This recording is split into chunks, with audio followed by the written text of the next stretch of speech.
Hello, Paulo Leite here, record collector. Today I am in Munich, Germany, and I'm gonna explore one of my favorite record shops in Europe, M2 Music Secondhand. Let's go inside.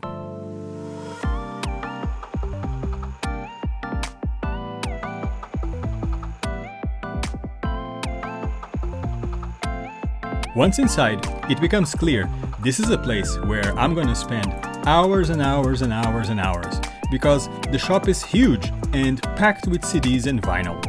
It's a vast place that contains a great deal of everything. This is a collection that's been carefully curated over decades, and any music lover will easily lose any track of time while here. Also, this is a shop with a very unique way of dividing its sections, as I'm about to show you. So let's start easy with one of my favorite sections, soul, funk, and disco. It covers this entire upper shelf.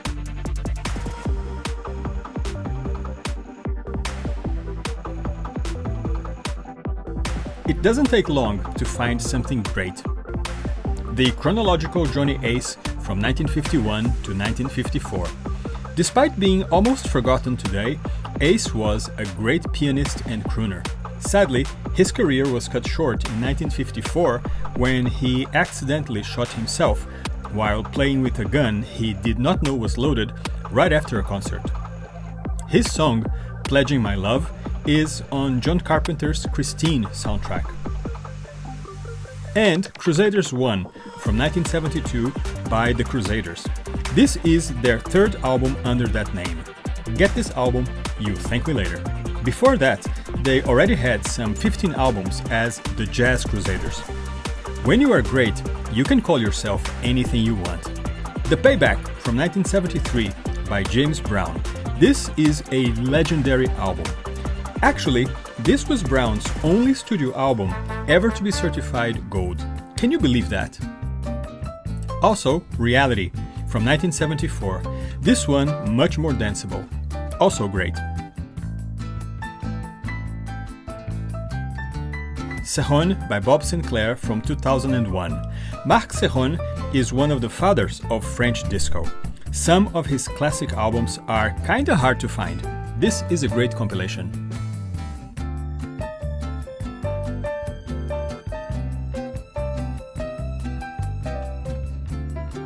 What Color Is Love from 1972 by Terry Collier. Beautiful album. C'est Chic from 1978 by Chic. This is my favorite Chic album. Every song here is a classic. There aren't many people as influential in the 80s pop music as Nile Rodgers and Bernard Edwards.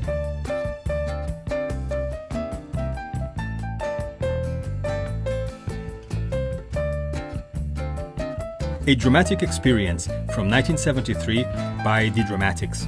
This is their second album, Classic Stacks. Now You've Got Me Loving You. Wow, The King Arrives from 1970 by King Harrison, a brilliant percussionist who played with tons of great artists. He released a number of great albums, starting with this one, his very first.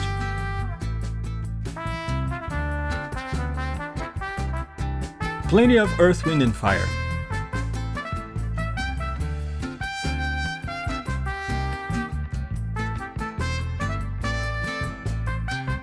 Four Top's second album from 1965, landmark Motown album with classic songs by Brian Holland, Lamont Dozier, and Eddie Holland.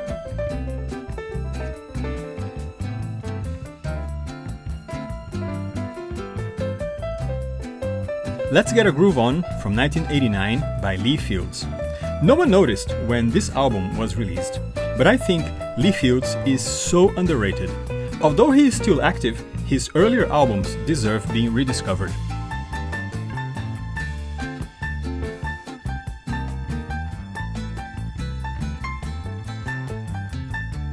This is interesting, The Five Royales. This is a great compilation of their best songs released in 1994, which is good because most of their output is kinda hard to find. They were from Winston-Salem, North Carolina, and they were pretty successful throughout the 50s and the 60s. What a great find!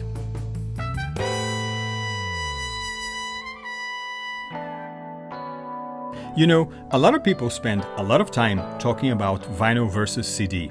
Some will swear vinyl is better, while others will say CDs are better. And then there are those who praise streaming or high-resolution audio formats. Oh, a nice hot chocolate box with 5 albums.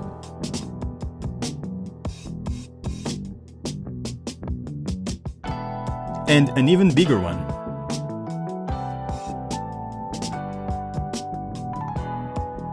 If you are enjoying this video, please give it a like and subscribe to my channel. I have plenty of great records and record shops to show you. Thanks. Oh, Mixed Bag from 1966 by Richie Havens. This was his first album. He was amazing. People may not remember him, but he was the artist who opened Woodstock on August 15, 1969. Lots of Gil Scott-Heron, including Real Eyes from 1980. Great album. Oh, one thing I just remembered. The fact that James Brown's The Payback was his only certified gold studio album was not actually his fault. It wasn't lack of sales. I think the issue had to do with his label's refusal to pay certain fees to the RIAA, the Recording Industry Association of America. I think if it wasn't for that, he would have had tons of platinum certified albums. Night Clubbing from 1981 by Grace Jones. This album has one of the most beautiful covers ever, by Jean-Paul Goude. To me, this entire discussion of vinyl versus CD is pretty much useless. I love CDs, and practically that's all I buy these days. However, vinyl has 2 huge advantages: big beautiful covers we love to hold, and the sheer number of releases. I mean, since its introduction in 1948, vinyl pretty much reigned supreme until 1982, when the CD format was introduced in Japan. And it took some years until the CD became the dominant format. This means that the deeper you dig into a specific genre and the more your taste sends you back in time, the more you'll find albums that were never released on CD and remain available only on vinyl. Personally, I prefer the CD. However, I totally understand my friends who love vinyl. The bottom line is, there are many different things that shape the format preference of a music lover. Sound quality is just one of them. There is also practicality, the ritual, the nostalgia factor, the looks of the product, the cost, and many others. It's pretty much like cars. There is no doubt a brand new Mercedes S-Class is an amazing car. But there are those of us who still prefer a gorgeous Mercedes Pagoda from the 60s. That's how it is with music formats. There are no absolute truths, only different approaches.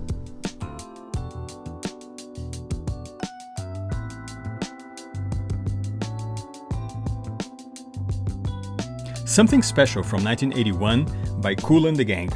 Delicious album. This was their 3rd consecutive platinum album. And here is the one right before, Celebrate from 1980.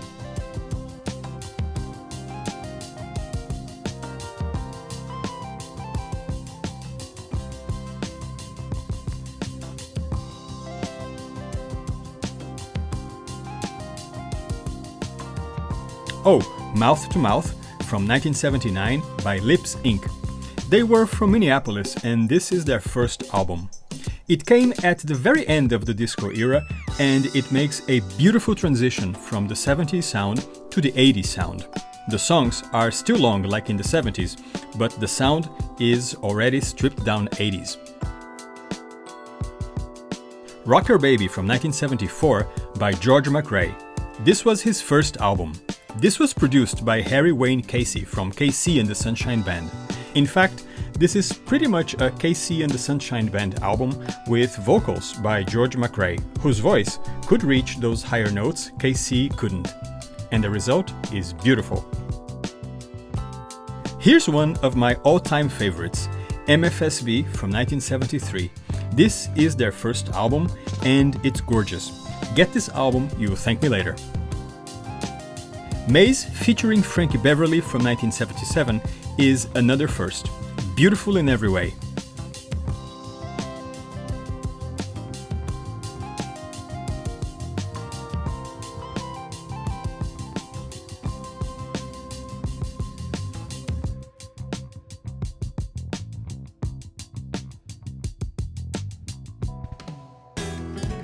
Playboy from 1962 by the Marvelettes. This is so fun to listen to.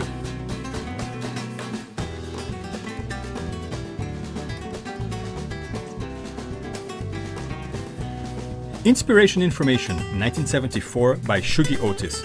I absolutely love him. This is the 2001 reissue that throws in some tracks from his previous album. At that time, Quincy Jones was supposed to produce an album for him, but sadly it never happened. And I keep wondering what an amazing album they would have done together. Boogie Down USA from 1975 by People's Choice. This is their first album, and if this won't make you dance, there must be something very wrong with you. What a great collection. I am seeing records I haven't seen in years, and this shows how serious M2 is about curating their collection. That's the way to go, my friends.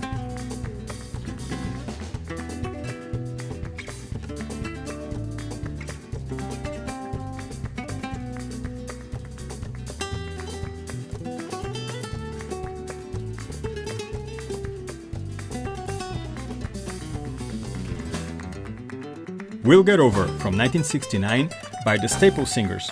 Gorgeous album. This was recorded at the famous Muscle Shoals sound studio. And speaking of the Staple Singers, here's Let's Do It Again from 1975. Great songs written by Curtis Mayfield.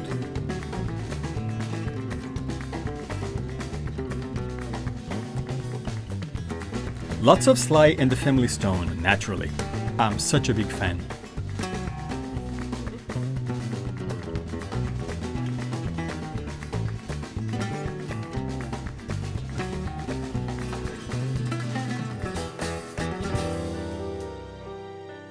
This is a great compilation by the Spinners.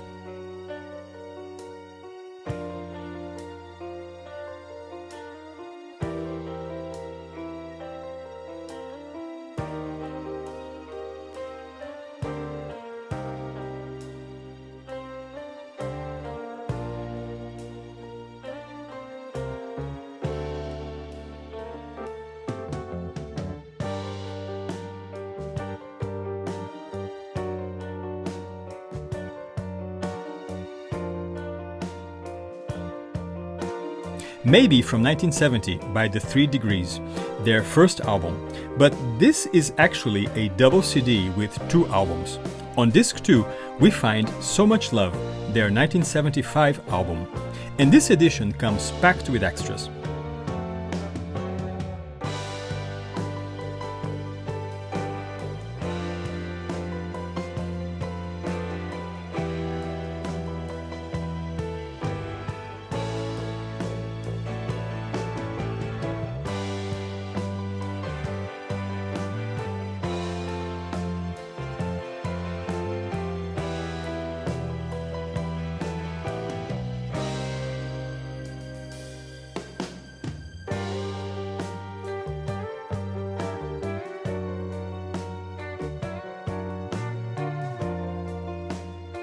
Now, this display under the Soul Funk section goes all around the room and contains rock music from the 60s and the 70s, starting with Average White Band in all configurations you can think of.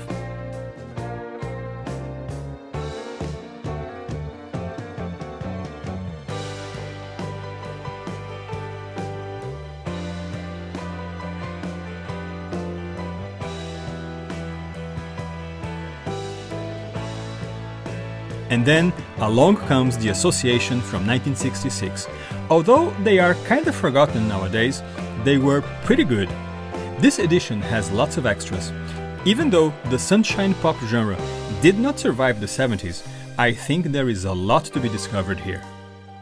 Journey to the Center of the Mind from 1968 by the M-Boy Dukes. Great album.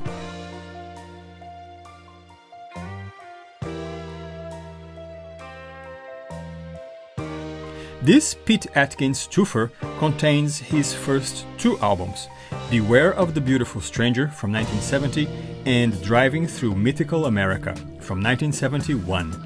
And he's still with us. I'm a big fan. Mr. Atkin, this video is dedicated to you. This Aphrodite's Child complete collection is very nice. They were quite unique. Made in England from 1972 by the Atomic Rooster. This is their fourth album and it's amazing, with a different lineup and a different sound. I love it. Waters of Change from 1971 by Beggar's Opera. Beautiful second album. All Things Must Pass from 1970, the legendary post-Beatles album by George Harrison. Brilliant. And since we're here talking about post-Beatles, here's Paul McCartney from 1970. Very nice. Increase from 1977 by German rock band Birth Control. When I was a kid, this cover made me giggle. Their Bowie section has lots of singles and some classics.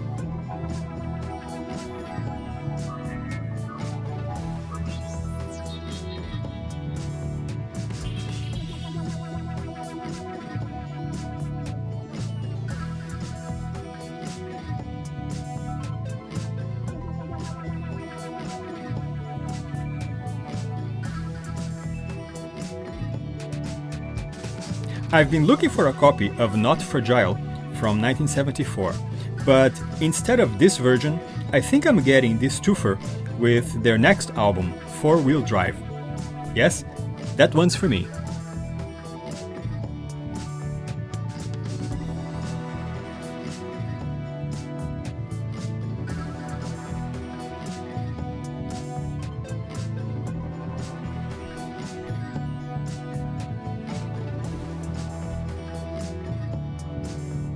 Lots of blood, sweat and tears in this collection.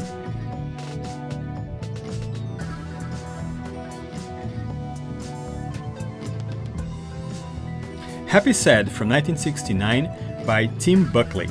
The use of the vibraphone turned this album into something else completely. I wish more artists would experiment the way this album does. I was in Amsterdam the other day and I bought Blind Faith, the special edition. I'll leave this one here for you guys.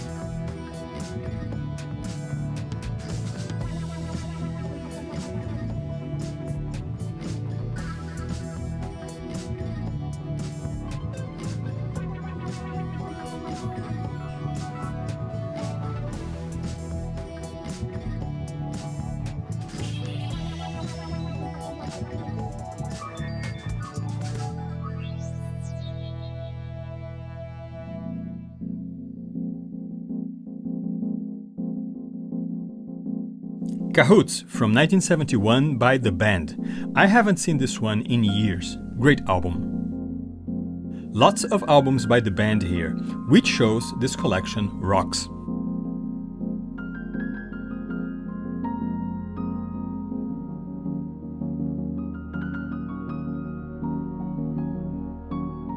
Fresh Cream from 1966 by Cream. Who does not love this one? Yeah, I know, everybody loves Layla, but you know, you'd be surprised about the number of young people who never listen to this.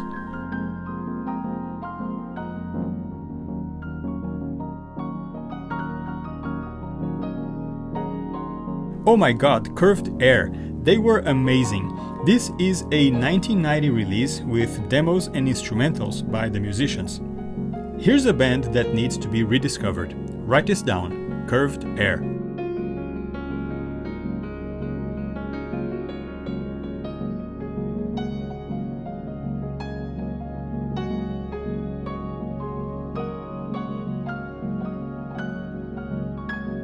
Big Camel fan here, I just love their work. Rain Dances from 1977 is a beautiful album. And they also have the remastered version with tons of bonus tracks. It's a winner.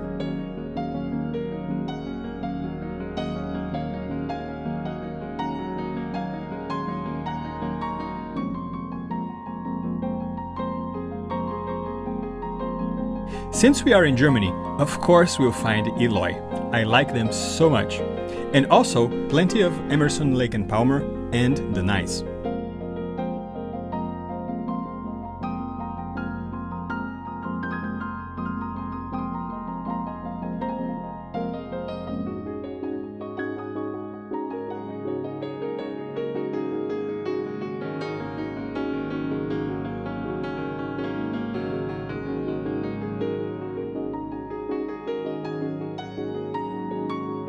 This collection has the best, and it has plenty of it.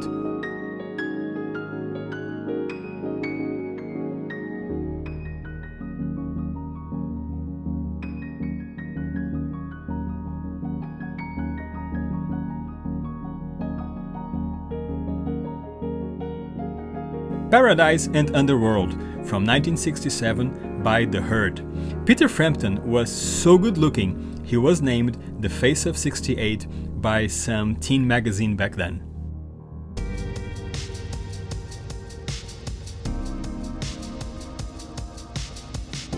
Lots of Grateful Dead.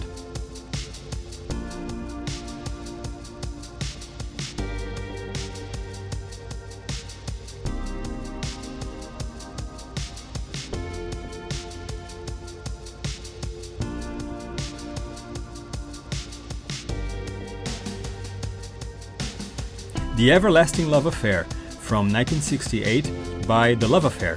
I don't think this album today gets the praise it deserves. I know everybody loves Everlasting Love, but they also have a great version of Hush.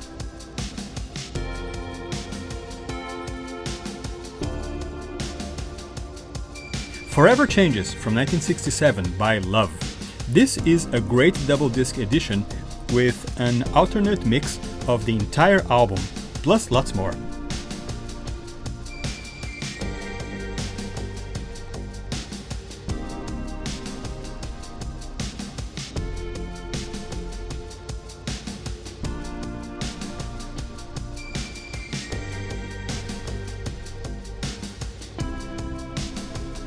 Lots of Moody Blues, of course.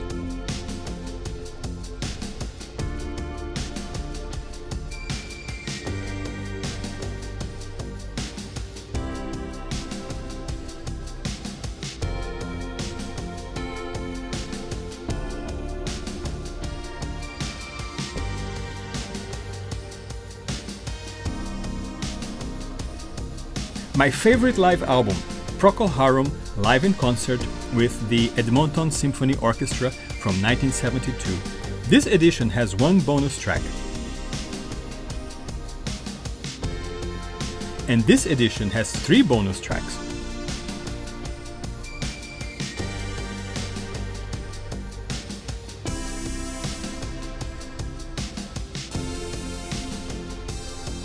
Two editions of Grand Hotel from 1973. Lots of double CDs and albums you won't find everywhere.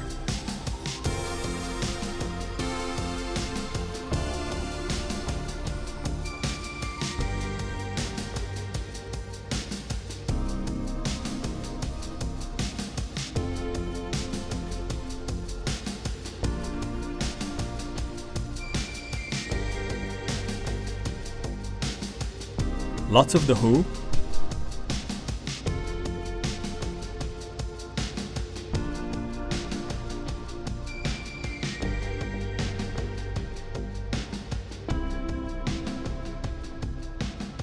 Lots of Rolling Stones.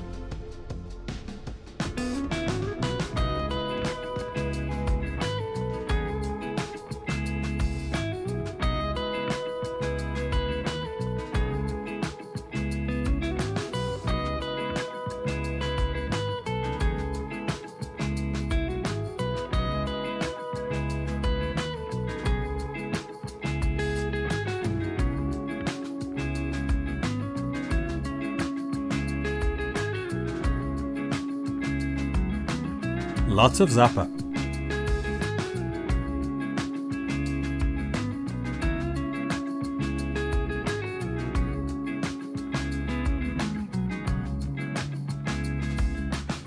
As you can see, this is an amazing collection with lots of everybody.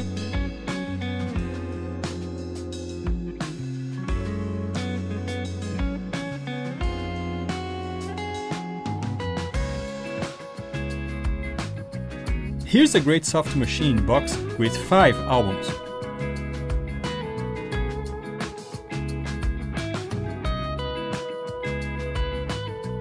Here are some bigger box sets and special editions on the shelves.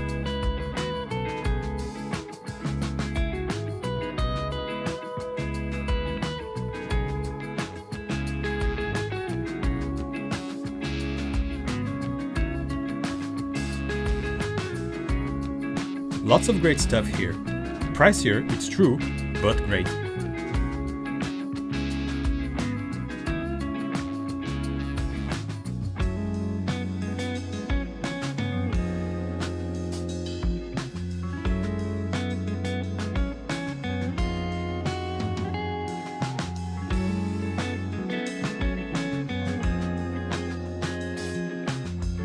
On the center aisle, we find blues.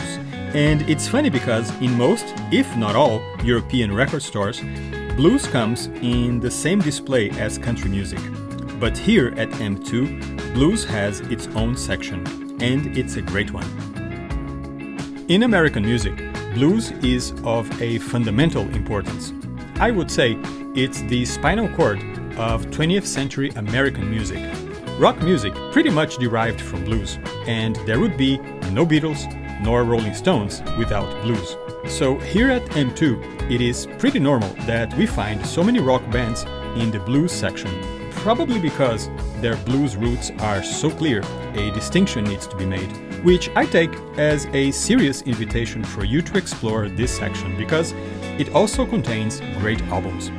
This John Lee Hooker 10 CD set for €10 is a bargain. Blues Breakers with Eric Clapton, 1966 by John Mayall. Mayall's and Clapton's love for the blues is in full display here. Gorgeous album with lots of bonus materials. Band logos are a big part of a band's branding. In most cases, it works pretty well, but sometimes it fails miserably. Case in question, Foghat. The way the F is stylized kinda makes it look like a D. So when I was a kid, I used to read Dog Hat. And I used to ask myself, what kind of a name is that? So I never paid much attention to them. Much later, I did try them, and they are pretty good.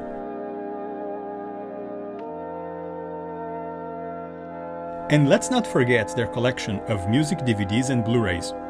Concerts, music videos, documentaries, all about artists and music.